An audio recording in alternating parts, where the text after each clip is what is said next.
Cousin, 7F, uses a nickname for me, 17 meters, that I hate. Now other family members are using it, too. How to ask them to stop. My dad has a nickname for me that I don't particularly like. He's always been the only one to call me that, so, whatever, but my cousin's starting using it because it's easier and shorter than my name. She's used it enough times that my aunt, cousins and sisters are now calling me that way too. I didn't like it before, but now I hate it. Yesterday I asked one of my other cousins, about my age, to call me by my name, and she said it was just a nickname. What's the big deal? Given her response, I suppose other people are gonna react similarly and think I'm whiny for disliking my nickname to the point of asking people to not call me that way. How to let everyone know I don't like the nickname and would prefer being called my name. Too long didn't read. Cousin started calling me by my nickname and now other family members are calling me that way, too. How to get them to call by my name.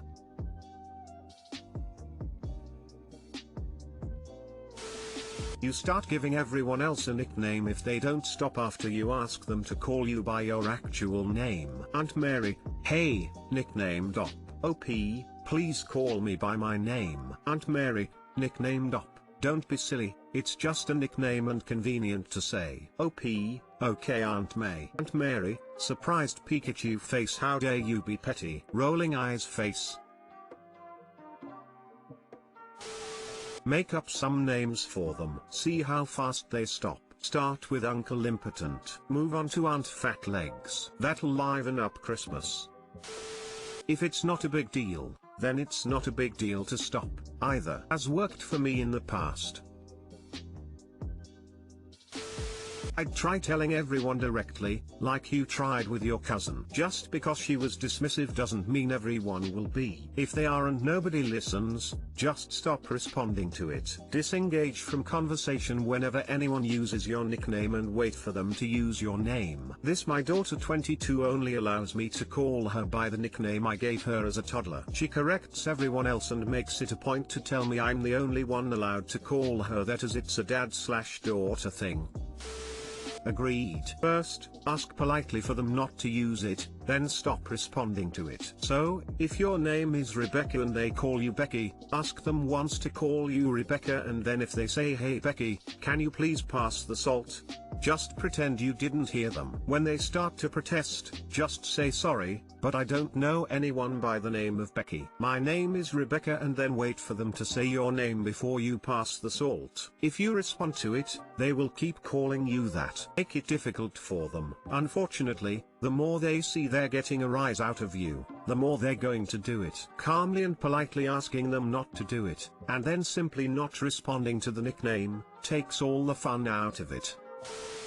I'm 24F, not sure how to approach my roommate, 26F, about our bathroom situation. I moved in with one of my work friends 4 months ago. For context, she and I have been friends for the past 2 years, and we've become closer since we've both been WFH. We live with 3 other roommates in our house, and she and I exclusively share a bathroom on our floor since our rooms are right next to each other's. My roommate has some bowel issues that she's mentioned before in passing. Because my room shares a thin wall with the bathroom, I often hear her having explosive and liquid diarrhea. It sounds really unpleasant and I feel really badly for her situation. We switch off cleaning our bathroom every 2 weeks or so. Every time I clean the toilet, the underside of the toilet seat and the rim of the bowl is covered in splattered, liquid poop. I know with a high degree of certainty that the majority of that shit probably isn't mine, given I'm regular, I have solid BMs, and I'm not prone to having diarrhea every other day. Recently, it was so bad that my boyfriend gently commented on it when he lifted up the seat to use the toilet the other day. The Jackson Pollock toilet seat situation has been a consistent pattern since I moved in. I'm fairly thick-skinned when it comes to bodily functions. I was a nanny for an infant and have seen/cleaned up my fair share of poop on myself/surfaces/ you name it. I have no problem with chores around the house. I enjoy cleaning. However, I can't help but feel very grossed out about the fact that I am cleaning this grown woman's poop every 2 weeks, and she has no awareness of the issue. She saw me cleaning the poop off the toilet yesterday and she struck up a conversation with me like nothing was happening. While I understand pooping can be a sensitive issue for a lot of women, I'd really like to say something to her along the lines of, hey, I've been noticing our toilet gets pretty gnarly. If we have a particularly intense BM, can we both be sure to clean it up right after? I've talked to my friends and family about this issue and nobody thinks I should talk to her about it, since it's a sensitive issue. I'm struggling on what to do here, because I'd like to keep my friendship with her but also not clean up her shit every 2 weeks. Too long didn't read. My roommate is having explosive diarrhea constantly that cakes our toilet in shit, which is disgusting to clean every 2 weeks when we switch off cleaning. Do I approach her about this issue or keep cleaning her doo-doo for the remainder of our time living together? Edit. Wow, thank you everyone for your thoughtful responses and suggestions. I really appreciate y'all. I've been away from Reddit all day because I had a deadline, but we'll get to reading everyone's comments ASAP. Update, y'all empowered me. It happened. I had an opening with her today when we were talking about cleaning dishes in the kitchen and was like, by the way, I'm thinking we should start cleaning our toilet maybe once a week since it seems to get grosser faster since we're both WFH all the time, and she agreed. She said she usually wipes down the seat after going, but hasn't been great about it the past few weeks. On my way to buy hella wipes to keep next to the toilet. Thanks again everyone for your suggestions. She has no awareness of the issue. Here's the thing, though. She should have awareness of the issue, because she must encounter it when it's her turn to clean the bathroom, right? Is it clean after she cleans the bathroom? If not, then maybe she just never cleans that part, and that's part of the problem. If yes, then I guess it's possible that she has adjusted to think this is normal, but really I think she should know better. If you're hesitant about having a direct conversation about this, then maybe you could start with a gentler conversation about your joint bathroom cleaning plan, frequency and areas for cleaning. But honestly, I'm having a hard time coming up with a much gentler script than the one you've suggested. I think your suggestion of what to say to her is perfect. And you absolutely should not have to undergo this level of grossness in order to maintain a friendship. I'm astonished that other people have advised you to just deal with this. To help yourself gather the courage to say something, maybe remind yourself that this is something she absolutely should be aware of, if she's cleaning on her weeks, and is therefore willingly and deliberately putting you through. If it's an awkward conversation, then it's an awkward conversation that she forced and one that she could have avoided if she cared more about what she's putting you through. She has no awareness of the issue, doesn't she? She must notice her poop is splashy. She must notice when it's her week to clean that it's there. She is most probably aware, just doesn't care. Nobody thinks I should talk to her about it, since it's a sensitive issue. I'm not someone who likes the whole existence of taboo. Talk about shit, talk about piss, talk about sex, talk about wage, talk about whatever you want or need, especially in a situation where not talking about it means you're cleaning up someone else's shit. Literally.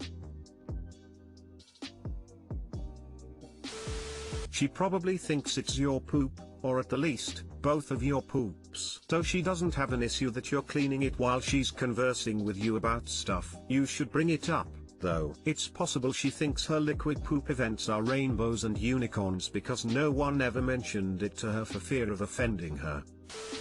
Approach it. Be kind, but honest. She knows she has this bowel issue, so she has to know what she's doing to the toilet, and it's her responsibility to clean up after herself. I would be mortified if someone else had to clean up my shit, and it really is not hard or time consuming to give the toilet a wipe after using it. She might be embarrassed, but it needs to be said. Maybe just mention that if she notices the toilet is a bit yucky after using it, if she could wipe up after herself, and that you'll do the same as well. If she notices the toilet is a bit yucky after using it. Problem is she doesn't notice though, because she wouldn't normally lift the seat. She needs to be asked to check after she goes. And maybe add in that it's easier to clean up straight away, if Op really wants to sugarcoat and be extra gentle.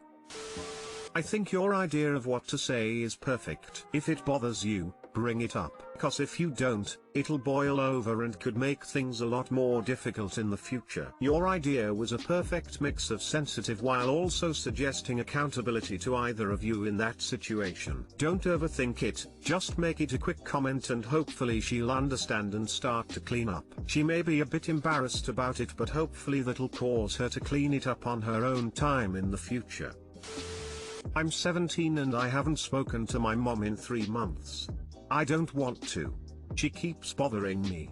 What do I do? So as the title says, I am 17 and I turn 18 in February. I had a girlfriend, she's 18, we were dating for 2 years. When my mom found out I lost my virginity this year, she made me break up with her, yelled at me, made me switch schools, took away my car, and made me quit my job because my girlfriend was a coworker. After she made us break up, I just felt so vengeful and upset. Weeks after, I started sneaking around to have sex with random girls that I didn't even know, and it was all out of spite. Then I became depressed because I was really missing my girlfriend. I called my dad and I begged some more for him to let me stay with him. I told him to use the excuse that his house is closer to the new school I'm at, which it is, and my mom agreed. As soon as I moved in with him, I deleted my mom's number. My dad tells me that I should let her talk to me, but I don't want to hear anything from her. Like I said, I am very sad and dull now, and my dad tries to help with that. He plays games with me, goes on walks with me, cooks meals with me. He's a chef and I want to follow in his footsteps. He's really been helping me out mentally. It's been 3 months and I still haven't spoken to my mom. She still keeps asking if we can talk. Should I have a conversation with her? I just don't want to. She hurt me, and whenever I think about her now, I feel cold and mad. I'm 17 and of legal age to consent to sex in my state, but I got treated like I was 14,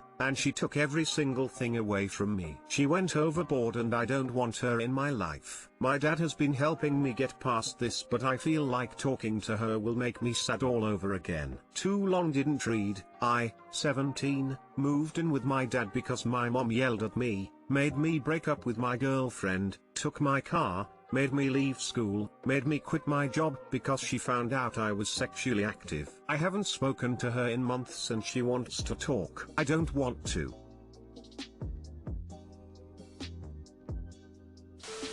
She is going to be your parent for the rest of your life, even once she's dead. You don't need to be in any hurry to fix the relationship. Take your time. Focus on enjoying your own life. If there is some time you think you'd feel better being in contact with her than not, then it will be time. 2 points. 1.